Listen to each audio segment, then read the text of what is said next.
ఈరోజు అంశానికి వెళ్ళే ముందు నేను మీకు చిన్న చిన్న ప్రశ్నలు, నాకు జ్ఞానంతో కొన్ని ప్రశ్నలు అడుగుతాను, వాటికి సమాధానం చెప్పడం ట్రై వస్తే చెప్తే, లేకపోతే మీకు అవగాహన వరకు, మీకు అర్థమైనంత వరకు. ఒక ప్రేమికుడు ఉన్నాడు. ఎవరండి? ఒక ప్రేమికుడు ఉన్నాడు. ఆ ప్రేమికుడు ఒక ఎత్తైన కొండ మీదకి వెళ్ళాడు. ఒక ఎత్తైన జాగ్రత్తమైన ప్రశ్న, ఎత్తైన కొండ మీదకి వెళ్ళాడు. వెళ్ళి ఆ ప్రేమికుడు ఏం చేస్తున్నాడంటే తన ప్రియురాలు కోసం అలా ఎదురు చూస్తూ ఉన్నాడు. మీ దగ్గర 2 ప్రశ్నలు వేస్తాను, చెప్పండి. ప్రేమికుడు ఎక్కడికి వెళ్ళాడు? ఎత్తైన కొండ. మర్చిపో మాట, నేను ఎత్తైన కొండలేదు కదా, ఎత్తైన కొండ మీదకి వెళ్ళి ఆన్సర్ నాకు. ఎత్తైన కొండ మీదకి వెళ్ళాడు. వీళ్ళు ఏం చేస్తా ఉన్నాడు? ఎదురు చూస్తూ ఉన్నాడు. ఇప్పుడు ప్రశ్న ఏంటంటే, ఎత్తైన కొండ అంటే మీకు ఏమనిపిస్తుంది? ఆ మాట మీకు దగ్గర ఏ మాట అనిపిస్తుంది? నేను ఎత్తైన కొండ అన్నాను కదా, మీకు దగ్గర ఏంటి అనిపిస్తుంది? దాని గురించి ఏం మాట్లాడుతుంది? అనిల్ మాస్టర్ గారు టీచర్, ఆ లారెన్స్ గారు అంటే ఆర్ఎంపీ డాక్టర్. అలాగనే ఎత్తైన కొండ అంటే మనకి ఏమనిపిస్తుంది? కొండ చాలా ఎత్తుగా ఉంటుంది, దానికి చాలా మొక్కలు ఉంటుంది, ఇదంతా మన ఊహా చిత్రం. ఆ కొండ కదులుతుంది ఏంటి అటు ఇటు. అలా కదలదు అనడానికి ఏమంటాం? స్థిరంగా ఉందనుకోండి. ఈ మాట గుర్తుపడి ఏమంటారు? స్థిరంగా ఉందని. ఇంతకీ ఈ స్థిరమైన కొండ మీద ఎవరున్నారు?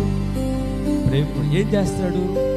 ఎదురు చూస్తాడు. ఎదురు చూడటం అనే మాటకి దగ్గర ఇంకో మాట పెట్టచ్చు. ఎదురు చూస్తా అనిల్ మాస్టర్ గారు ఇచ్చారు, చక్కగా ఈజీగా చేసి. ఏంటంటే అది నిరీక్షణ. ఈరోజు మన అవసరం ఏంటంటే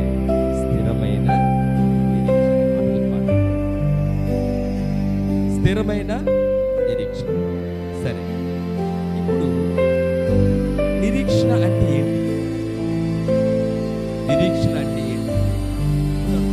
ఎదురు చూడటం, లేకపోతే చెప్పాలంటే దేని గురించి అయినా కనిపెట్టడం. చాలా మంచి మాట చెప్పారు.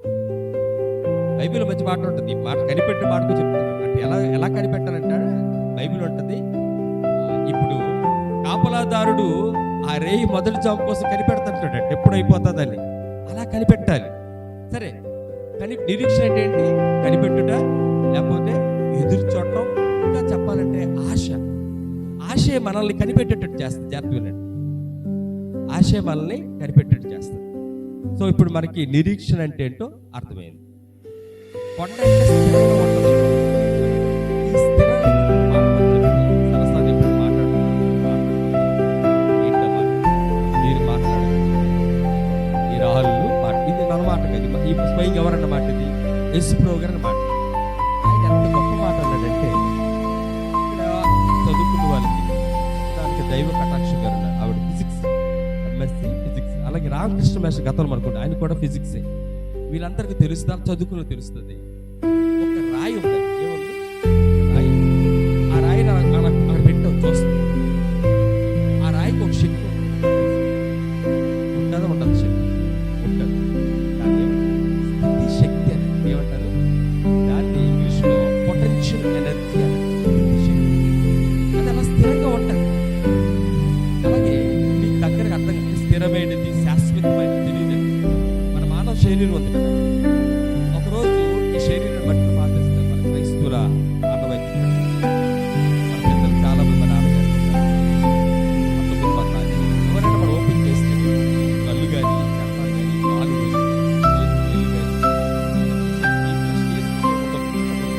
ఒకటి మాత్రం ఉండిపోద్ది. ఏంటది? అస్థిపంజరం, బోన్. అస్థిపంజరం స్థిరంగా ఉంటుంది. ఎన్ని సంవత్సరాలైనా దాన్ని తీసి దాన్ని డే టు టైం అని చెప్పేవాళ్ళు. ఎందుకు ఇది చెప్తారంటే స్థిరమైనది అనే పదాన్ని మీ దగ్గర రావడానికి ఇవన్నీ చెప్తా ఉన్నాను. నిరీక్షణ అంటే ఏంటి మనకి తెలుసు. ఇకపోతే ఈరోజు పాస్టర్ గారు ఇచ్చిన అంశంలో స్థిరమైన నిరీక్షణ అంటే ఏంటంటే, ఈ ఎదురు చూపు, ఇవన్నిటికీ చాలా చెప్తే చాలా అర్థాలు ఉంటాయి, టైం అయిపోతుంది. నేను ఫైనల్గా ఒక కంక్లూజన్గా చెప్తాను. నిరీక్షణ అనేది క్రైస్తవుని యొక్క అంతిమ లక్ష్యం. ఏంటంటే అది నిరీక్షణ అనేది అంతిమ. ఇప్పుడు పాస్టర్ గారే కాదు, నేను కాదు, ఎవరైనా ప్రపంచంలో వారు చర్చకు వచ్చి దేవుని వైపు ఎదురు చూస్తూ అలా ఆలోచన చేస్తున్నారు. ఉద్దేశం ఏంటంటే, ఒకరోజు ఈ జీవితం ఇక్కడితో అయిపోతుంది, తర్వాత ఎక్కడికి వెళ్ళాలి మనంతా? ఈ నిరీక్షణ దేనికోసం తెలుసా? దేవుని సన్నిధి ఇక్కడే కాదు, మన కథ ముగించబడిన తర్వాత ఇక్కడ భూలోకంలో కూడా మరలా దేవుడితో ఉండాలనేది దేవుని యొక్క ఉద్దేశం. దాని కొరకే మన నిరీక్షణ కలిగి ఉండాలనేది ఆయన యొక్క ఉద్దేశం. ఇప్పుడు స్థిరమైన నిరీక్షణ అంటే ఇక్కడ మనం ఎందుకు నిరీక్షణ కలిగి ఉండాలి? స్థిరమైన నిరీక్షణ అంటే తెలుస్తుంది కదా. అయితే మనం ఎందుకు నిరీక్షణ కలిగి ఉండాలి? ఒకసారి జాగ్రత్తగా మనం పరిశుద్ధ బైబిల్ గ్రంథంలో రోమీయులు రాసిన పత్రిక 5:2 తెరిచి ఉంచండి, చదవని చెప్పి 5 రోమా 5:2లో ఒకసారి జాగ్రత్తగా చూస్తే మనం ఎందుకు నిరీక్షణ కలిగి ఉండాలి? క్రైస్తవునికి నిరీక్షణ ఎందుకు? ప్రశ్న, క్రైస్తవునికి నిరీక్షణ ఎందుకు? ఇప్పుడు చదవండి ఎవరు?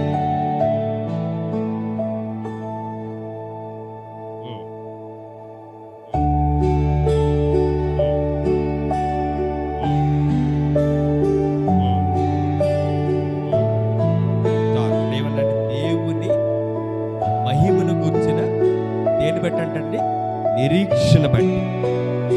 నిరీక్షణ మనం ఎందుకు ఉండాలంటే దేవుని మహిమను మనం చూడాలి.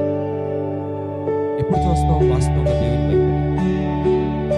ఆలోచన రాత్రి దేవుని మహిమ ఎప్పుడు చూస్తాం? రాజేశ్వరి ఎప్పుడైతే చూసావా దేవుని మహిమ?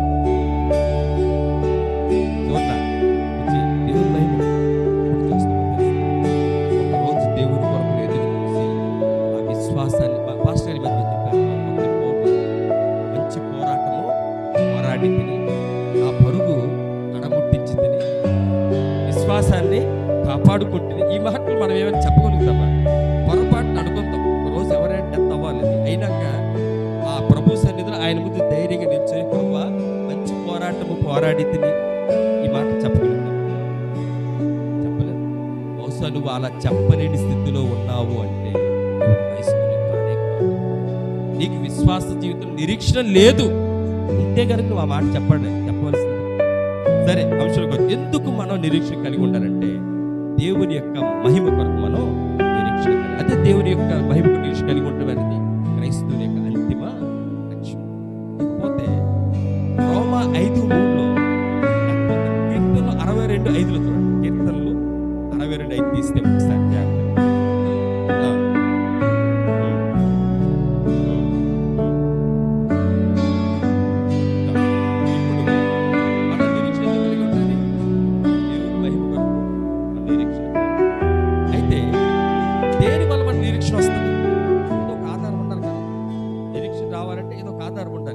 దేనివల్ల మనకు నిరీక్షణ వస్తాయంటే దేవుని ద్వారా మనకు నిరీక్షణ.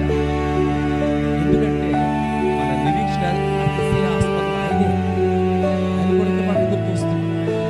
ఆయన ఉన్నాడు కనుక ఈరోజు నిరీక్షణ పదం మాట్లాడుకుంటున్నాం. ఆయన ఉన్నాడు కనుక నిరీక్షణ కూడగొట్టుకుంటున్నాం. కనుక ఈ నిరీక్షణ కారణం ఎవరంటే ప్రభువైన యేసు అని మనం అలాగే నిరీక్షణ ఎలా ఉండాలి తెలుసా? నిరీక్షణ స్థిరంగా ఉండాలి. రాయి గురించి చెప్పాను, ఏ శక్తి ఉంటుందంటే స్థితి శక్తి ఉంటుంది. పంట స్థిరంగా ఉంటుంది. మనం పంట అనుకుంటాం కానీ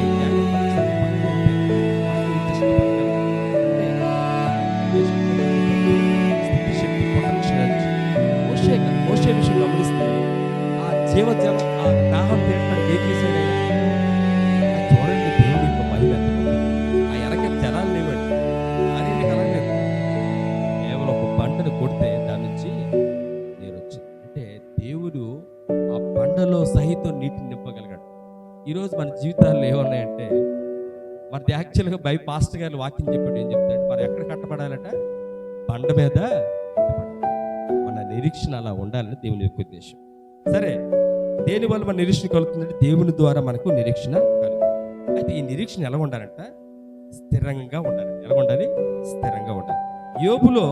యోబు గ్రంథం 4:6లో చూస్తే ఈ నిరీక్షణ స్థిరంగా ఉండాలంటే ఒక ఆధారం కావాలి. ఒక మొక్కను మనం పెంచుతున్నప్పుడు అది నిటారుగా జాగ్రత్తగా పెరగడానికి ఏం చేస్తామంటే ఒక సపోర్ట్ కర్ర పెట్టి దాన్ని కడతాం. అలా కట్టడం వల్ల అది నిటారుగా చక్కగా వర్ధిల్లుతూ ఉంటుంది. ఈ నిరీక్షణకు ఒక ఆధారం ఉంది. యోబు 4:6లో చూస్తే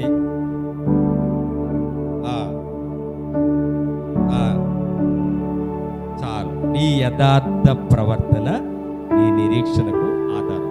ఒకవేళ బహుశా మనం నిరీక్షణ కలిగి ఉన్నాం ఎవరు యందు? దేవుని యందు. దేని కారణం? ఆయన మహిమ చూపుతాడు. అయితే ఇలా కలిగి ఉన్న నీకు నాకు ఒక ఆధారం కావాలి.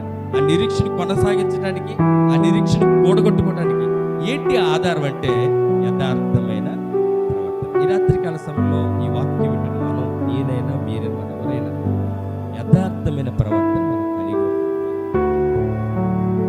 మన ప్రవర్తనలో యథార్థత ఉందా? మాట్లాడుతున్న నేను కానీ, వాక్యం వింటున్న మీరు కానీ, మన విశ్వాసం ఎవరైనా మన ప్రవర్తనలో యథార్థత ఉంటే కలిగిన నిరీక్షణ కది నీ జీవితానికి ఒక ఆధారం, సపోర్ట్. అది ఉండటం వల్ల నీ నిరీక్షణ కొనసాగించగలుగుతావు. పౌలు వల్ల మాటలు చెప్పగలుగుతావు, కడముట్టించి తిని అని. ఒకవేళ ఎప్పుడైతే యథార్థమైన ప్రవర్తన నీకు ఆధారంగా ఉండదో, ఆయనలాగా బలంగా విశ్వాసంగా చెప్పలేదు. ఇది మనం కూడా గమనించాలి. అలాగనే అసలు ఈ నిరీక్షణ మీకు అర్థం ఏంటి చెప్తాను. ఇప్పుడు ఈ ఎస్టీబీసీ అది అంటారు, నాకు తెలియదు. దీనికి ఎవరో అనిల్ మాస్టర్ ఫోన్ చేస్తారు. అనిల్ మాస్టర్ బాధ్యత మన సంఘాన్ని తీసుకెళ్ళి ఆయన ఒక్కరు వెళ్తారా? వెళ్ళరు. నెమ్మదిగా అనిల్ మాస్టర్ పురుగులు మాస్టర్ గారు వెళ్ళగా తప్పదు వెళ్ళాలి. నాకు కూడా ఫోన్ చేసి రా అంట. ఎందుకంటే ఆయన ఉద్దేశం ఏంటంటే సంఘం బట్టి ఒక్కటే కాదు, నాతో పాటు అనిల్ మాస్టర్, ఆర్ఎస్ గారు, మాస్టర్ గారు, మీరేం సంఘం మీలాంటి ఎవరు కలుపుతూ ఉంటారు. కారణం ఏంటంటే ఆయన వెళ్తా కొంతమంది తీసుకెళ్తే ఆ సహవాసం పెంపొందించడం ఉద్దేశం. ఈ నిరీక్షణ అంట ఇది ఒంటరిగా రాదు. రాజాగా జాగ్రత్త వినాలి మాట. నిరీక్షణ ఒంటరిగా రాకుండా ఏం చేస్తుందంటే దీంతో పాటు కొన్ని తీసుకొస్తుంది. ఈ మాటలు కొంచెం పక్కన బైబిల్లోకి వెళ్తే నాకు బాగా తెలుసు. బైబిల్ చదివి బైబిల్ నాన్న తెలియదు. ఆ ఇల్లు సరిగా ఓడ్చకపోతే ఒక దెయ్యం వెళ్ళేది, అది కొన్ని దెయ్యాలు కూడా మళ్ళీ వస్తుందంట. అక్కడ ఖచ్చితంగా మాట చెప్పాలి. సరే, అది పక్కన పెట్టి అవసరం లేదు. ఇక్కడ ఏంటంటే నిరీక్షణ విషయం వచ్చింది. నిరీక్షణ ఒంటరిగా రాదండి. అనిల్ మాస్టర్ ఎలాగ ఒంటరిగా వెళ్ళరో, నిరీక్షణ అనేది ఒంటరిగా రాదు. ఏం చేస్తుంది? ఎవరిని తీసుకొస్తుంది? నిరీక్షణ చూస్తున్నప్పుడు రోమపత్రిక 5:3 చూస్తే, అంతేకాదు ఇటమ్మా శ్రమ ఓర్పు ఉంటావు. చూడండి, శ్రమ అనే ఒక వ్యక్తి వస్తే ఎవడొస్తుంది పక్కన? ఓర్పు వస్తుంది. ఆ శ్రమ ఓర్పును, ఓర్పు అంట ఇది ఒట్టుగా రాదు. పాస్టర్ గారు మరి పరీక్షలు తీసుకొస్తుంది. పరీక్ష నిరీక్షణను కలిగి చేస్తాను. అమ్మ ఇక్కడ మనకు అర్థం కావడానికి తరసారికి మనకి ఏదో ప్రోగ్రెస్ అవుతున్నప్పుడు అనిల్ మాస్టర్ నాకు అందరికి ఫోన్ చేసి అడిగితే, రాజేశ్వరికి ఇప్పుడు నేను మరి వస్తున్నాం అంటే, ఉన్నాను ఆ రోజు వస్తుంది లేదు, ఫస్ట్ కనుక్కుంటానంట. రోజు వస్తేనే రాజేశ్వరి వస్తుంది, రాజేశ్వరి వస్తేనే మాస్టర్ వస్తారు. ఇక్కడ ఏంటంటే నిరీక్షణ ఎలా చేస్తుందంటే, చూడండి, శ్రమ కలుగుతుంది జీవితంలో. శ్రమ వల్ల ఏమొస్తుందంటే ఓర్పు వస్తుందంట. ఈ ఓర్పు వస్తూ వదులుకుంటుంది. ఈ ఓర్పు అంట పరీక్ష ఎలా ఎదుర్కొని చేస్తారు. విశ్వాస జీవితం పరీక్ష ఎలా ఉండాలి ఇది నేర్పిస్తుంది. ఏది? ఓర్పు. ఈ మూడు కలిపంట నిరీక్షణ కూడబట్టి బైబిల్గా జాగ్రత్తగా మాట్లాడుతూ ఏమంటారు సాల్వ్ కన్నా ఈ సహవాసం ఎంత గొప్పకుందో ఈ నిరీక్షణ, విశ్వాసం, ఓర్పు పరీక్ష అలాగే అవన్నీ ఉంటుంది. నిరీక్షణ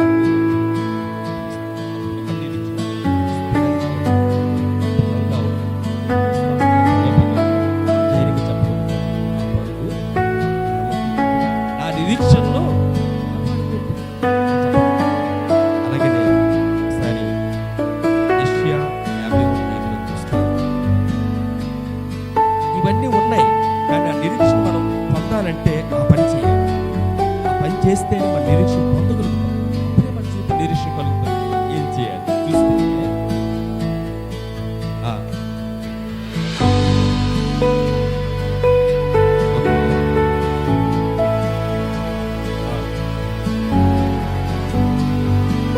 ఆ వాక్యం జనాంగం ఎవరు తట్టు చూడాలంట, దేవుని తట్టు చూస్తే. ఒకవేళ విశ్వాస జీవితంలో సావిత్రక్క మాస్టర్ గారు దుఃఖం, నేను మాస్టర్ గారు దుఃఖం, నా దుఃఖం చూస్తే నీకు నిరీక్షణ కలగదు. ఆర్ఎస్ గారి దుఃఖం చూస్తే నీకు నిరీక్షణ సంభవించదు. ఎవరు తట్టు చూడాలంటే ఎప్పుడైతే దేవుని తట్టు దేవుని తట్టు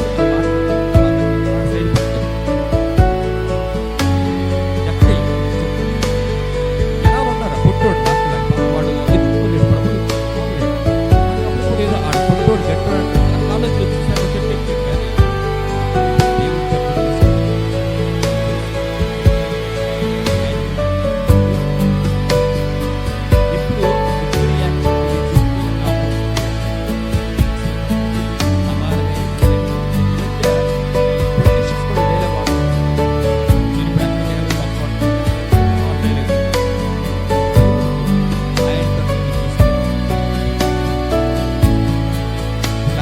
చూడడం లేదు. నీ చూడకపోతే అవి చూడకపోతే ఆయన తట్టు చూడటం అనేది ఉండాలి. మహిమను మనం సమయం దగ్గరికి వచ్చేస్తాం. ఇప్పుడు ఒకసారి హోషియా 2:15 చూస్తే నిరీక్షణ అసలు ఏమై ఉంది, అసలు ఈ నిరీక్షణ అంటే ఏంటి, ఇది ఏమై ఉంది, ఇప్పుడు కొంచెం క్లారిటీగా మనకు అర్థమవుతుంది. హోషియా 2:15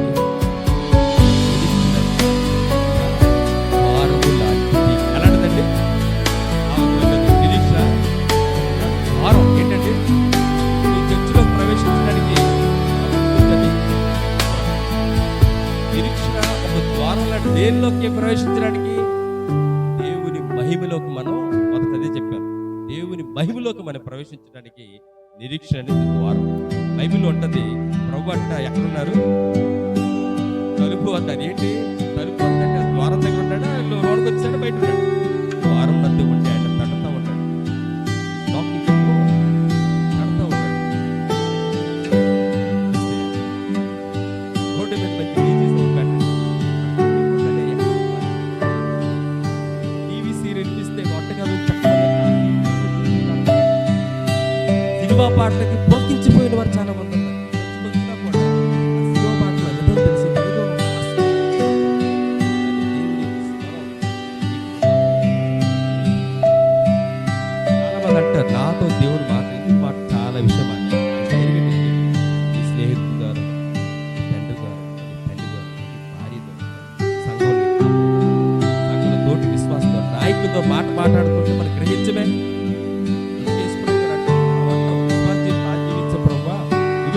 మాట్లాడమని అడుగుతాను. ఏమి అడిగిన సావిత్రి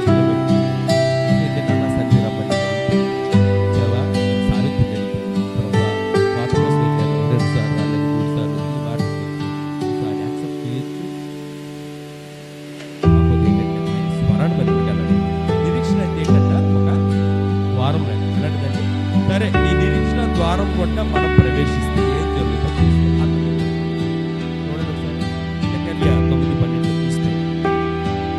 నిరీక్షణ ద్వారం దగ్గర వచ్చాం.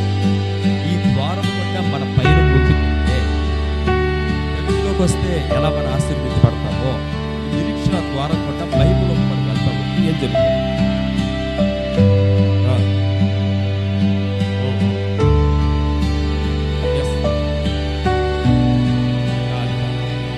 ఏమంటాడంట? హోటల్లోకి మరలా ప్రభు దేవుడు పిలుస్తున్నాడు. ఎందుకో తెలుసా? ఏం చేస్తాడు? దేవుని కొరకు నువ్వు కనిపెట్టి దేవుని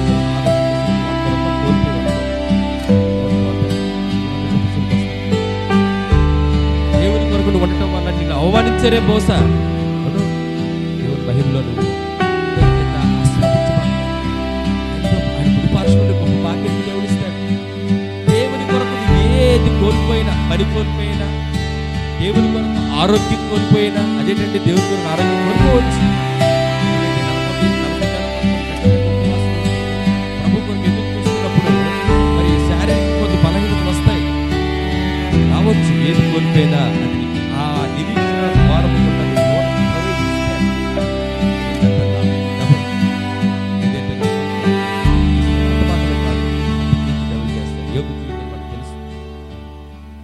నిరీక్షణ ఆయన పోగొట్టుకోలేదు. తన భార్య మాట్లాడుతుంది, ఏంటి నీ జీవితం, ఏం చేస్తున్నావు యోగు అంటే లవర్, ఏం చేస్తున్నావు అండి అని ఏం చేస్తున్నావు? ఒక సందర్భంలో హేమంత్ ఏంటంటే మీరు అదే వైట్ షర్ట్ వేస్తున్నారు, ఏం చేస్తున్నాడు అలాగే అంతే యోగు ఆవిడ, ఏం చేస్తున్నాడు? ఈ నిరీక్షణ అవసరం లేదు, జస్ట్ యాక్సెప్ట్ చేయని అవసరం లేదు, అంటే కావాలండి. ఈ మాట పొరపాటు మాట్లాడట్టు ఎందుకంటే నిరీక్షణలో పొగరు కూడా కావాలి. నిరీక్షణలో ఆ బలం నేను కలిగి ఉండాలి. కలిగి ఉంటేనే మహిమ ప్రవేశం కలగలుగుతాం. దేవుడితో ఆ సత్సంబంధాన్ని మనం కొనసాగించాలి. క్రైస్తవుల యొక్క అంతే లక్ష్యం నిరీక్షణ. కనుక ఈ రాత్రికాల సమయంలో ఒక్కసారి మనం ఆలోచించాలి. నేను ముగించేశాను. అంతకు మించి ఎక్కువగా చెప్పడం అవసరం లేదు, సమయం లేదు కనుక నేను ముగించేశాను కనుక ఒక్కసారి మనం ఏంటంటే ఈ నిరీక్షణ గురించి మనం మాట్లాడుకో. ఒక్కొక్క మాట, నిరీక్షణ ఎదురు చూపాలి, నిరీక్షణ అంటే వేచి ఉండటం, నిరీక్షణ అంటే ఆశల అర్థం. స్థిరమైన నిరీక్షణ కలిగి ఉండాలి. దేవుని మాట్లాడుతుంది స్థిరంగా ఉండాలి. ఎందుకు మన నిరీక్షణ కలిగి ఉండాలి? దేవుని మహిమ కొరకు నిరీక్షణ కలిగి ఉండాలి. దేని వల్ల మన నిరీక్షణ కలుగుతుందంటే దేవుని ద్వారానే మనకి నిరీక్షణ కలుగుతుంది. నిరీక్షణ స్థిరంగా ఉండాలంటే దానికి ఒక ఆధారం ఉండాలి. ఆ ఆధారం ఏంటి అంటే యథార్థమైన ప్రవర్తన. అలాగనే నిరీక్షణ స్థిరంగా ఉన్నప్పుడు యథార్థమైన ప్రవర్తన కలిగి ముందుకెళ్తుంటే అదొకటే కాదు, దాంతోపాటు శ్రమ, ఓర్పు, పరీక్ష వీటన్నిటిని మనం విజయం పొందితే అప్పుడు నిరీక్షణ కలిగి ఉంటాం. దేవుని కొరకు ఎప్పుడైతే చూస్తే అప్పుడు మాత్రమే నీ నిరీక్షణ కలుగుతుంది. నిరీక్షణ ఒక ద్వారం లాంటిది, అది మనం ప్రవేశించాలి తప్పదు. క్రైస్తవునికి అంతిమ లక్ష్యం అదే అయి ఉండాలి. నిరీక్షణ ద్వారం కూడా నువ్వు ప్రవేశిస్తే నీకు రెండంతలు మేలు. కనుక ఈ స్థిరమైన విశ్వాసాన్ని, ఈ స్థిరమైన నిరీక్షణను మనం కలిగి ఉండాలని దేవుని యొక్క ఉద్దేశం. ఈరోజు ఈ వాక్యమైన నీవు నేను కొద్ది నిమిషాలు నేను ముగించేశాను. కొద్ది నిమిషాలు, నాకు ఒక 3 నిమిషాలు ఇస్తే మన దేవుని దగ్గర చక్కగా వీలైతే మోకరించి, దేవా నీ మహిమ ప్రవేశంలోకి వెళ్ళడానికి నాకు ఆధారం నీవే, నువ్వు ఆధారంగా ఉండాలి. నువ్వు ఆధారంగా ఉండకపోతే ఆ విశ్వాస జీవితంలో నీ పైన కొనసాగించగలవు. 40 రోజులు వస్తున్నా దేవుని సన్నిధికి తెలిసే నిరీక్షణ ఏదో కేవలం అలా నిర్లక్ష్యంగా వచ్చి కూర్చుని వెళ్ళిపోతాం. దేవుడు నీ ఎడ్ల ప్రత్యేకమైన ప్రణాళిక కలిగి ఉన్నాడు. నీకు రెండంతల లాభం చేకూర్చాలని ఆయన ఉద్దేశం. నీ హృదయమైన ద్వారం నుండి ఎందుకు తడుతున్నాడు తెలుసా? నువ్వు నిరీక్షణ ద్వారంలో ప్రవేశించిన దేశాన్ని చెప్పడం ఉన్నాడు. ఈ నిరీక్షణ ఆయన తట్టు చూస్తే నీకు కలుగుతుంది. మనుషుల వైపు చూడొద్దు దయచేసి ప్లీజ్. మనుషులు మభ్య పెడతారు మాటలతో, అవసరంలే. దేవుని తట్టు నువ్వు చూడు. దేవుని తట్టు నువ్వు చూడాలి. అంతిమ లక్ష్యం ఆయన చూడకపోతే నీ జీవితం వేస్ట్, ఆ జీవితం వేస్ట్. నడవలేం ప్రియులారా, మన శక్తి. నిరీక్షణ అనేది కేవలం యథార్థ ప్రవర్తన ఉన్నప్పుడే అది ఆధారం. నీ జీవితానికి ఆధారం యథార్థమైన ప్రవర్తన. నిరీక్షణ కొనసాగించడానికి నీకు అర్థమవుతుందా? నీ ప్రవర్తన, నా ప్రవర్తన ప్రభుత్వం ఒప్పుకుందాం. ప్రవర్తన తప్పు ఉంటే అందుకంటే నీ ప్రవర్తన అంతట్లో జాగ్రత్తగా చూసుకోను ప్లీజ్. నువ్వు తప్పిపోవడం ఆయనకి ఇష్టం. ఆ ద్వారంలోకి నువ్వు వెళ్ళిపోకుండా నువ్వు బయటే ఉండిపోతే నువ్వెంత బాధపడతావు తెలియదు, కానీ నీకన్నా ఎక్కువగా బాధపడతాడు. అరే ఎన్నిసార్లు పిలిచాను, ఆ ద్వారంలో ప్రవేశించలేకపోయారే అని నీకు వస్తూ నా కొరకు బాధపడుతున్న ప్రియ సహోదరి, ఆయన నీతో ఉంటే భయం లేదు. ఆయన తట్టు నువ్వు చూడాలి, అప్పుడే నీకు నిరీక్షణ. ఎన్ని నిన్ను ఇబ్బంది పెట్టినప్పటికీ ఆయన తట్టు నువ్వు చూసినప్పుడు మాత్రమే నువ్వు నిరీక్షణ పొందగలుగుతావు. ఆ నిరీక్షణ కూడగొట్టుకోవడానికి స్థిరపడడానికి ఇష్టపడలేదు. ఆ ద్వారంలో ప్రవేశించడానికి ఆ శ్రమ, ఓర్పు, పరీక్ష ఏదవని భయపడద్దు. నీ గెలుపు నిరీక్షణతో ముందు కొనసాగుతుంది. నా ప్రియ సహోదరి సహోదరు, దేవుని బ్రతిమలాడుకోవాలి, దేవుని నోరారా అడుగుతాం. నా ప్రియమైన యేసు, మీరు లేకపోతే మా జీవితాలు లేవు, నా కుటుంబం లేదు, నా బ్రతికే లేదు ప్రభు, నా బ్రతికే లేదు, నా బ్రతికే లేదు ప్రభు, నన్ను బ్రతికే లేదు నాయన, నువ్వు నాకు అవసరం అంటూ దేవుని స్థితిలో ప్రార్థించడానికి చిన్న ప్రార్థన. పరిశుద్ధమైన ప్రియ పరలోకపు తండ్రి, మీ ఘనమైన నామానికి లెక్కలేని వందనాలు, స్తుతులు, స్తోత్రాలు. అయోగ్యులు ప్రభు అయినా నీ సన్నిధి నుండి గొప్ప భాగ్యం మాకు అనుగ్రహించారు. ఈరోజు ఈ మాట మాట్లాడటం నా శక్తి బలం కాదు, కానీ ప్రభా ఈ వాక్యం రెండంచులను కట్టుకో జీవితంలో మాట్లాడుతుంది. నీకు వందనాలు, స్తుతిస్తున్నాను. నీ వాక్యపు వెలుగులో మా నిరీక్షణ మీ తట్టు చూడటం ద్వారా కూడబట్టుకున్న శక్తిని అనుగ్రహించండి. మహిమ ప్రవేశం జరిగించాలని మీరు ఆశపడి రమ్ము అని పిలుస్తున్నారు. దాన్ని అంగీకరించగల మనసు మాకు అనుగ్రహించండి. హృదయమైన ద్వారము తడుతూ ఉన్నారు. నిరీక్షణ ద్వారంలోకి మేము ప్రవేశించడం చూపించండి. ఏదైతే నీ వాక్కు ద్వారా రెండంతల మేలు అనుగ్రహిస్తున్నారో నా కుటుంబంలో, నా జీవితంలో, మా సంఘంలో, మా విశ్వాసం మీరట్టి మేలుతో తృప్తిపరిచి ఈ 40 దినాల శ్రమకాల దినాల భాగంలో మీరు చేసిన ఈ నిరీక్షణ వల్ల మా విశ్వాస జీవితాన్ని మేము కూడగొట్టుకొని నీతో పాటు యోగ్యమైన జీవితం జీవించడం, యథార్థమైన ప్రవర్తనతో మేము ముందుకు అడుగు వేసే భాగ్యం కలిగి యేసుక్రీస్తు అధికమైన ప్రశస్త నామములో ప్రతిదినం వేడుకొనుచున్నాను నా ప్రియ పరలోకపు తండ్రి.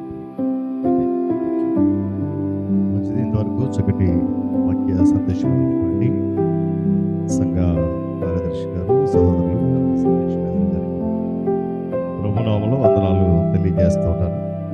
మరి సమయంలో ప్రకటనలు విందాం. సంఘ అధ్యక్షులు ప్రియులు అనిల్ మాస్టర్ గారు ప్రకటనలు తెలియజేస్తారు. దేవుని వందనాలు. మాస్టర్ గారికి, పెద్దలకు, యేసుక్రీస్తు సుప్రసిద్ధ వందనాలు తెలియజేస్తూ, సతీష్ గారు ఈరోజు అంశం స్థిరమైన నిరీక్షణ. తను పోస్ట్ గ్రాడ్యుయేట్ స్టూడెంట్, ఎంఎస్సి చేశాడు సతీష్. చేస్తూ ఒకసారి తను చెప్పే విధానం, తను టీచర్ ఎంఎస్సి చేస్తూ బీఈడి కూడా చేశారు. టీచర్ ఏ విధంగా చెప్తారో ఆ విధంగానే ప్రతిదీ కూడా. అప్పుడు కొరసవాడ బీఈడి చేస్తే ఒక ప్రాక్టీస్ క్లాస్ ఇవ్వాలి. ఆ క్లాస్కి వచ్చాడు సతీష్. నేను అక్కడ కొరసవాడలో చేస్తూ ఉన్నాను. అక్కడ హెడ్ మాస్టర్ గారు శ్రీకాకుళం జిల్లాలో ఉంటే అన్ని హై స్కూల్స్ కలిపి ఆయన president, Korasavada head master Prasadarao గారు. ఆయన అన్నారు నాతో, అసలు ఎవరు అబ్బాయి, ఇంతవరకు నేను ఎన్ని చూశాను కానీ, అంటే ఆయన ఎలా చెప్తున్నారో ఒక అబ్జర్వేషన్ చేయాలి. మేము వెళ్ళి అబ్జర్వేషన్ రాయాలి, ఎలా చెప్తున్నాడు ఉన్నది ఉన్నట్టు. ఎందుకంటే రేపు పొద్దున్న టీచర్ అవుతాడు కాబట్టి ఏమైనా లోటుపాట్లు ఉంటే ఇప్పుడే చెప్పాలి. నేను ఉన్నాను, ఆయన కూడా ఉన్నారు. ఆయన అన్నారు, ఇది నేను చూశాను కానీ మేషారు, ఇలాంటి అబ్బాయి నేను ఎప్పుడూ కూడా చూడలేదు. ఒక మంచి టీచర్, చాలా చక్కగా చిన్న అంశం, ఆ పీరియడ్ 40 minutes 40 టైం కూడా ఇస్తారనమాట. ఆ టైంకి ఆ కంటెంట్ పూర్తి చేయాలి. అంత చక్కగా చెప్పాడు. నిజంగా మరి ఈరోజు మనం విన్నాం కదా, నిరీక్షణ అంటే కళ్ళకు అద్దినట్టుగా ప్రతిదీ కూడా.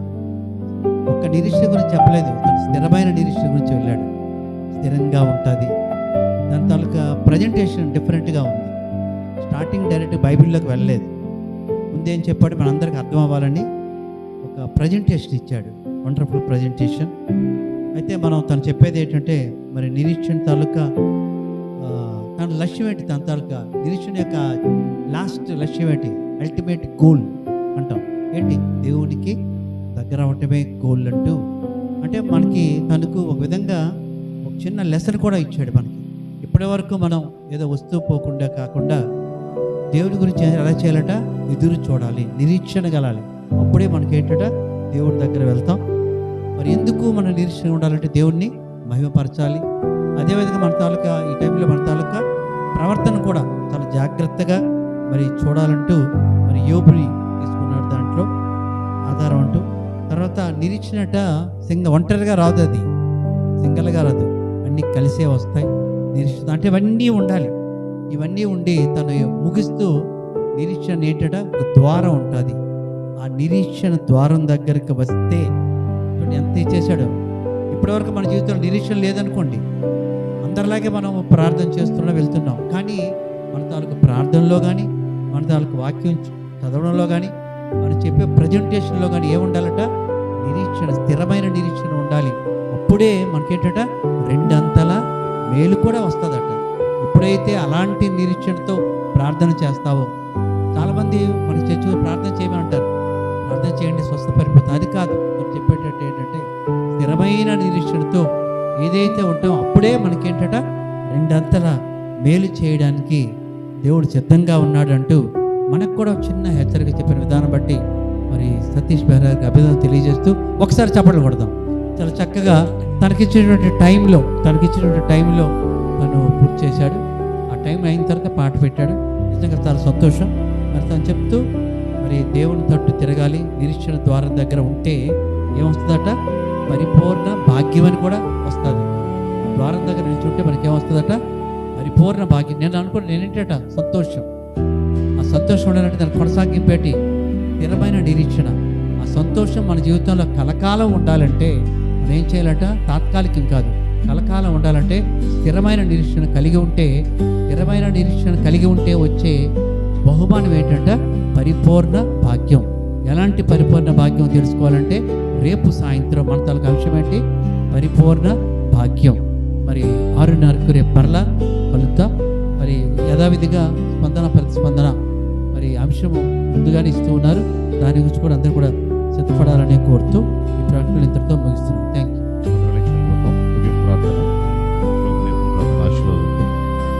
ఈ 6వ దినం కూటాన్ని ముగించుకొని 7వ దినం వరకు సిద్ధపడదాం. నిలబడదాం, ప్రార్థన చేసుకుందాం. ఈ సమయంలో సంఘ ఉపాధ్యక్షులు డాక్టర్ లారెన్స్ గారు మనము ముగింపు ప్రార్థన నడిపిస్తారు. ప్రభు నేర్పు ప్రార్థన ఆశీర్వాదంతో ఈ కూటాన్ని మనము ముగించుకుందాం. మహామిక్కిలి ప్రేమ కలిగిన మా పరలోకమందున్న మా తండ్రి, ఒక రాత్రికాల సమయంలో ప్రభావ ఈ యొక్క పరిశుద్ధ దినంలో ప్రభావ ఈ విధంగా నీవు మా మందిర ఆవరణలో నీ మందిర ఆవరణలో ప్రభావ నిరీక్షణతో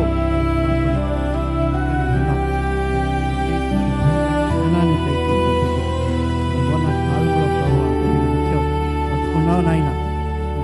ఈ యొక్క కాడిని పట్టుకుని ముందుకు నడిచే భాగ్యం ఆ బిడ్డకిచ్చాం. దాన్ని అపూర్వమైన జ్ఞానాన్ని కూడా దయచేస్తాం. పవిత్ర గ్రంథాన్ని అర్థం చేసుకోవడంలో ప్రభా ఎంతో ఆలోచన జ్ఞానం ఉండాలి ఆయన, ఓర్పు సహనం ఉండాలి. ఆ బిడ్డకిచ్చాం నాయన. చిన్న మాటతో ప్రభా చక్కనైన లోతైన మర్మాలు అందించాం ఆయన. ఆ బిడ్డకి ఇంకా నువ్వు రానైన దినాల్లో మంచి పరిపూర్ణ జ్ఞానాన్ని దయచేయమని వేడుకుంటున్నాను. అదేవిధంగా ప్రతి దినము మాకు తండ్రి వాక్యాన్ని అందిస్తున్న దీనదారుస్తుడిని బట్టి నీకు వందనాలు. మళ్ళీ రేపటి దినాన్న ప్రభా నీ వాక్యము ఏ విధంగా పరిపూర్ణంగా మేము వినాలో తండ్రి మాకు దయచేయమని వేడుకుంటున్నాం. నీ మందిరావరణకు రావడానికి సకాలంలో సమయానికి వచ్చి ప్రభా నీ మందిరావరణలో కూర్చొని నిన్ను స్తుతించి మహింపరిచి దీనదాసుడు చెప్పే వాక్యాన్ని ప్రభా హృదయ అంతరాంగాల్లో ప్రభా ఉంచుకొని మా గృహాలకి వెళ్ళి ప్రభా నెమరు వేసుకొని మందిర తండ్రి మా కుటుంబ ఆరాధనలో గుర్తు చేసుకొని తండ్రి అది ధ్యానించుకునే భాగ్యం కూడా మాకు దయచేస్తున్నాం. ప్రతి వారు కూడా ఎవ్వరు కూడా ఉట్టి చేతులతో పోకుండా నీవు నిరీక్షణతో ప్రభు మా గృహాలకి వెళ్ళే భాగ్యం దయచేయండి తండ్రి. మా ద్వారము దగ్గర ప్రభా నువ్వు తట్టి ఉంటావని సెలవిచ్చావు. నీవందరం కూడా నీ సన్నిధానంలో నీ అడుగుజాల్లో నడుచుకునే భాగ్యం దయచేయండి.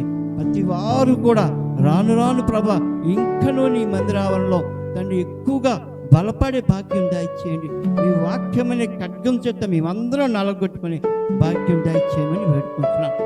అని విడిచి వెళ్ళిన మమ్మల్ని అందరినీ దీవించమని పాపని చిన్న ప్రార్థన అర్పించమని యేసు నామమున పెట్టి వేడుకుంటున్నాం తండ్రి. ఆమేన్.